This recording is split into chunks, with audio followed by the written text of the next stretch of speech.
back into the office. And so they're having a difficulty with keeping folks because they don't want to go back in the office. Right. Folks have moved, um, you know, because they were everybody was remote. So when Amazon put a company wide, this is our date. You're coming back in the office. We're checking badges. Everything. Everyone was going to be held accountable to that. So I think that there was a generation that came in to work at Amazon and created a culture where they're calling the shots. And I think that's changed things. And it's just kind of gotten goofy, if you ask me, and and Amazon's trying to fix that. They're trying to fix that by making folks go back into the office, being held accountable, for their actions and for their work and timeline, deadlines, all of that stuff. Right. I think we lost a lot of that accountability during COVID when everybody went remote, but I think everyone stayed remote way too long, honestly. Yeah. Well, It caused a shift in the culture, and it caused. It did. I know. I had never worked remote. I came from the government side, the Intel world, so I didn't know what remote work looked like, and unless I was in the field somewhere, right? But right. And it created an opportunity to, I realized, wow, I can get more accomplished while I'm at home and doing right. it, and especially in my line of work now. But it's not for everyone. Right. And that can be an issue in an organization, right? But you're right. I think COVID, it created a false sense of what work looked like. And the pendulum went from one side to the other, and now it's going back again. Everybody's Right. back in the office rather than having Right. some type of compromise. Right. And they're trying to they're trying to go back to that culture that they initially were, where that everybody wanted to work for. But what COVID and what remote work, and it's not even COVID, it's just remote work, period, Right. across the board, created a lazy society, in my opinion. Yeah. And folks that weren't being held accountable and getting away with whatever they were doing. Now, when I worked in corporate, it was during that time. Was it awesome because I could go and start a load of laundry or vacuum my, kitchen real quick, whatever, sure. And then come back to work and take little mind breaks, sure. But I am an extrovert. I like people, right? So Exactly. it kind of messes with things. Yeah. You've got your, folks that just like being behind a computer, your software engineers or your systems engineer, and they're great. They're great behind a computer. They're the behind the scenes folks. They don't need that interaction. They don't really necessarily, a lot of them don't like the people interaction. They like working with technology. But we're shifting back to that. And I think that we're better for it because in society, it's about relationships and connections and peopling, like we talked earlier, and learn how to deal with people in a, face-to-face capacity. That's where you're going to lack.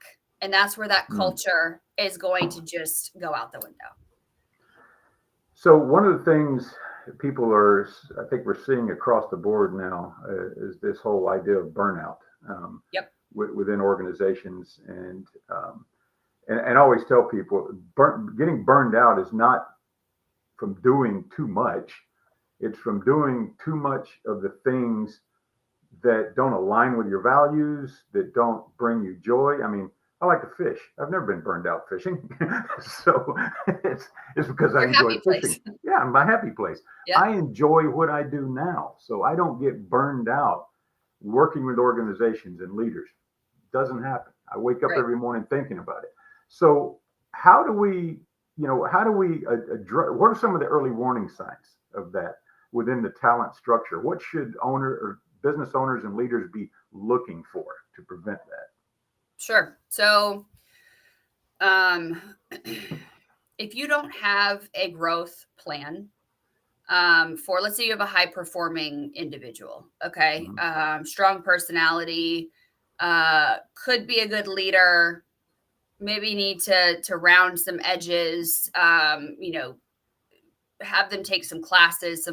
If you're not engaging with that kind of a personality, somebody that has done something for a long, long time, they know what to do. And they are asking for more and they're wanting more, and you don't give them that or a plan, they're going to walk out. They're going to be checked out. They're going to be done. Okay, great. I'm going to do bare minimum then. And then that starts to create that internal stressor for that person, that employee, but it's going to seep out into your team. Right. And they're going to see that. Employees know when other employees are checked out before, I think, managers do. And that can be detrimental to a team. So it's not even just the manager and then that one employee burning out. Now you got a whole team situation. I think, if folks are calling out sick, or if they're just, you see a personality, like kind of a different reaction there. Some of the obvious warning signs, I say obvious, but, I don't know folks, how much training folks have gotten on actually managing people, which is another thing that's kind of scary. But yeah, you've got managers that have no idea how to manage other people. Right. So that's a problem in itself. But I mean, the burnout, it's not even just the employee, it's the team that you have to worry about. So it's not just one person. It's just going to be a ripple effect. So you mentioned something very interesting, and I talk about this all the time about, managers and leaders not knowing how to lead. And from my experience, leaders lead how they were led or how they were developed to lead. And if you don't develop them, then the only fallback is, well, when I was in these people, my employee's position, my boss yelled at me. My boss never gave me feedback. So I don't see the importance of it. So it's just like our kids, right? Our kids are mirrors of what they see in the house. Employees are mirrors of what they see in the office. So building a strong leadership development structure, would you consider that part of your talent strategy? 100%. If you don't have good leaders in your organization is going to fail. Because you need strong leaders and the right leaders to train and develop the folks that are coming into the workforce, because those leaders are going to leave. They're going to leave, they're going to retire, they're going to get promoted, and you want them to have set a legacy. And that's how you just rinse and repeat. So you have the right leaders leading the employees that then become leaders themselves. And then that's the cycle. There are specific questions that you can ask. You've seen it all on, online, different behavioral questions and things like that, leadership questions, qualities, things like that. But I think one of the issues some companies are facing is they're not giving their leaders the tools. So if somebody has leadership qualities, great, but they don't know everything. They don't know what they don't know, right? So are you leading your leaders to then be able to lead their team? And it's also, I don't know if you've heard of the, what is it? The love languages. Same thing. So in a team, you've got to figure out how somebody learns, how they feel appreciated, how they're going to understand things, how they operate. You cannot lead everyone the same way. No, and that's, I think, to your point, what you were getting at was, you're going to lead the way you were led or you were taught. Well, it's a different day and age now. It's not the same when I was coming up into the workforce or when you were coming up in the workforce. Things are different. So we have to adapt the new trends and the new cultures that are relevant. We can't just, yes, the basics are will always be the same, the foundation, but you've got to kind of go with the times and ebb and flow with things. But it comes to getting to know your actual people, and whether that's doing a deep dive in yourself to figure out, ooh, am I the problem? Am I not leading the right way? How can I improve myself for my team? Right. I think is hugely important. Just because you're a manager does not mean you're a leader. Oh, absolutely. Titles mean absolutely nothing. Correct. Right. Nowadays, oh man, a title used to mean roughly, okay, I could guesstimate the salary. And I still can, just because I've been doing this for almost 12 years. But yeah, a title is nothing anymore. People will give themselves VP titles and they work for a company that's 3 employees. Like, come on. Right. Yeah, it's like I don't put CEO on my title. Right. I own the company, but there's a difference between a CEO and a business owner. I think I've got founder, but founder is also a weird word too, because a founder I feel like is like I don't know. I think I'm founder / CEO or something. I don't know. We use a lot of assessments in our line of work because at Azimuth, we have a 3-step framework. We do awareness, alignment, and accountability. Awareness, whether it's an organization or an individual, who you are and where you are right now. And that's, we do DISC assessments for individuals. I used Patrick Lencioni's Working Genius assessment. I love that one. Hogan, there's tons of them you can do. But if I don't know who I am, right, then I don't know how to approach those I lead or how to lead those I lead. And then the next step is to learn who they are. And, you mentioned something earlier about recognizing the indicators of, burnout or something's going on. Well, if I don't build relationships with those I lead, I'm never going to see that. If I don't know what normal looks like, then I'm never going to see what abnormal looks like. So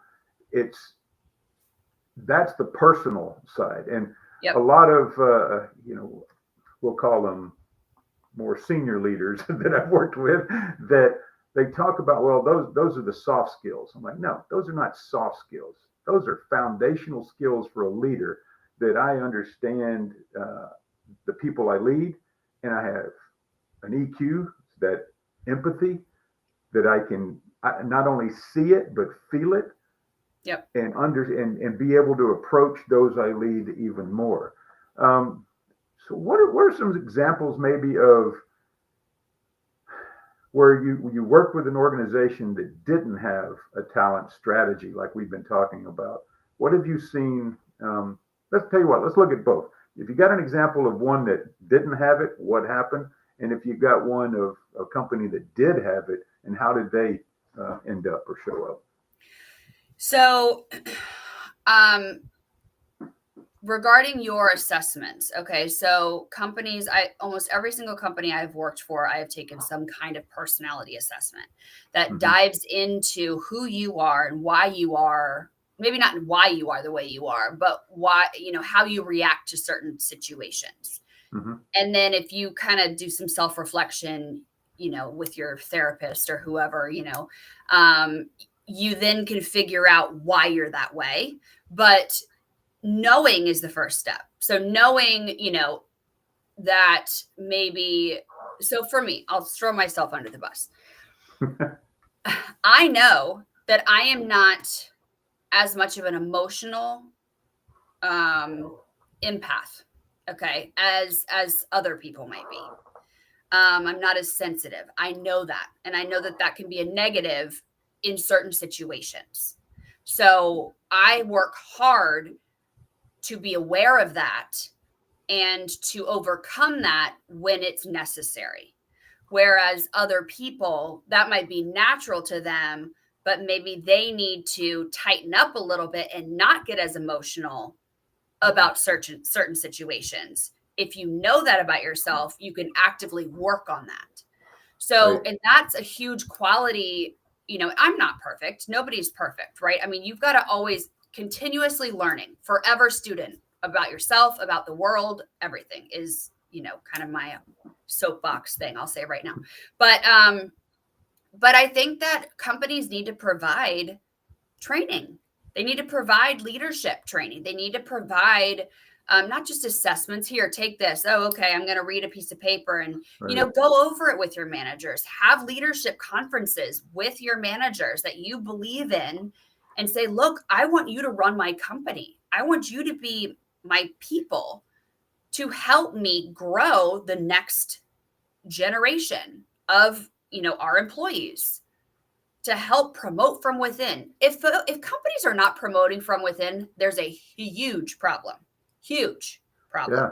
If you are not promoting from within. That is a number one sign when I go into a company and I say, okay, you've got all these positions open, they're management positions. Why aren't you, do you have internal folks that you have in mind for this? They say no. And I said, that's your number one problem that we need to address right now, because that'll solve so many problems. Oh, absolutely. Because I mean, it's easier to bring the lower end and then develop them up than it is to bring somebody in that doesn't know your culture, your organization, your strategy, and grown up in that. And talking about the assessments, before I retired, I worked for Defense Intelligence Agency, and we had a great leadership development and internal coaching program.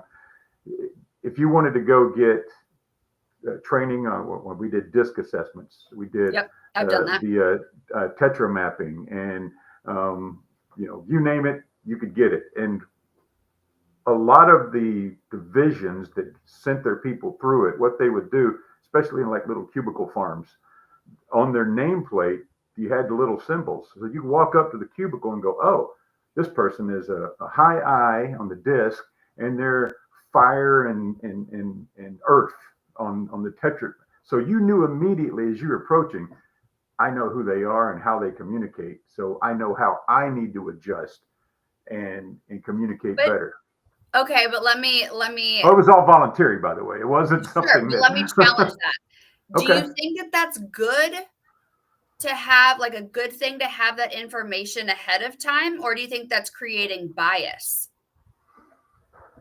So I think it could be both, because if I look at it as something, oh, okay, here's what I can expect from them. Because what I looked at it, I saw it as, here's how I need to adjust. Because it's not about what I'm not expecting them to adjust to me. I need to adjust to them, right? So if I come in, so I'm high I on DISC, my D is right below it. So someplace along in my past, I may have said, suck it up, buttercup. Same. But realizing that, right? But I'm also, high I, and if I'm coming into somebody who is high D, I understand they want information quick and relative, and we're not going to stand and talk about how my weekend was, even though I'd love to do that, right?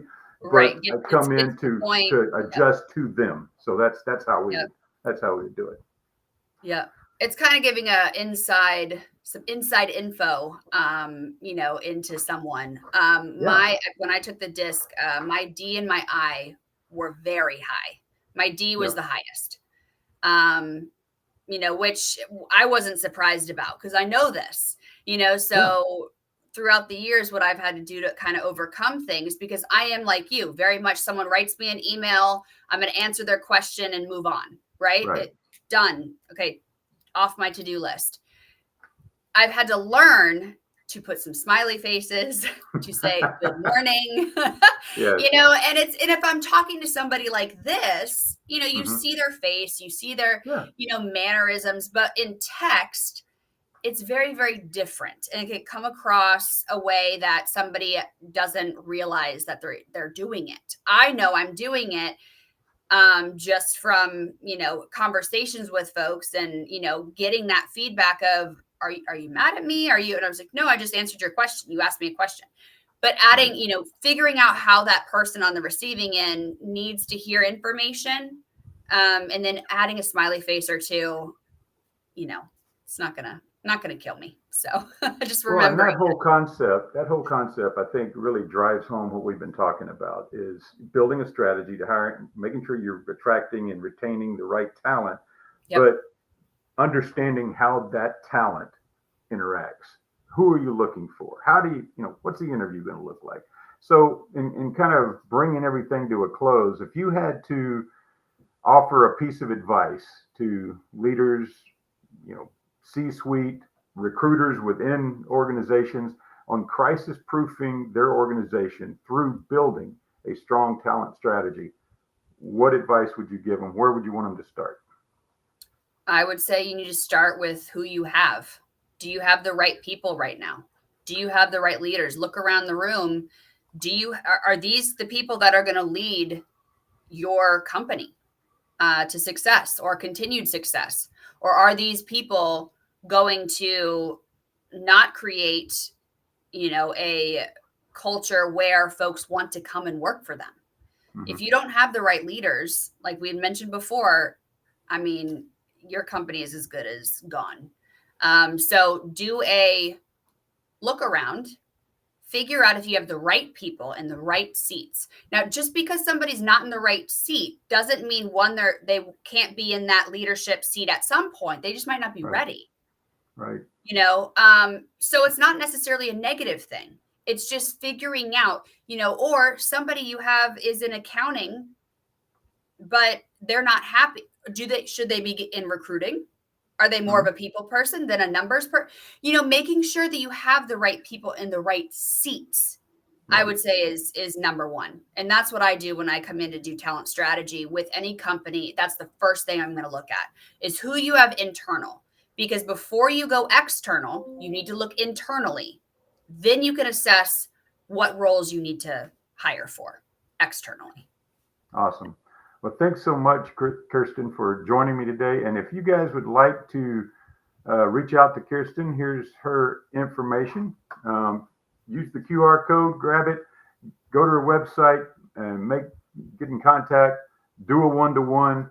And if you're looking for somebody to help you build your talent strategy, Kirsten's the person to call.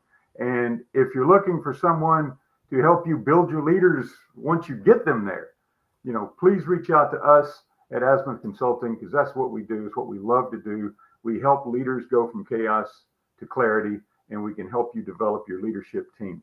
So, as I've said before, we are moving towards a live workshop on the 16th of September. Everything that over the past few weeks we've talked about on crisis proofing your organization is leading us up to that. I'm clicking the wrong ones over here. Hold on. If you're interested in joining, we would love to have you. There's the QR code. It is a feed workshop. The reason I do that is so that I don't have tire kickers showing up and then not showing up. So you're going to leave, if you go to this, you're going to leave with a journey map on how to crisis proof your organization. Everything that we've talked about over the past few weeks are going to be included in there. We would love to have you. So again, thanks, Kirsten, for joining us. And we'll see you next week, same time on crisis proofing your organization.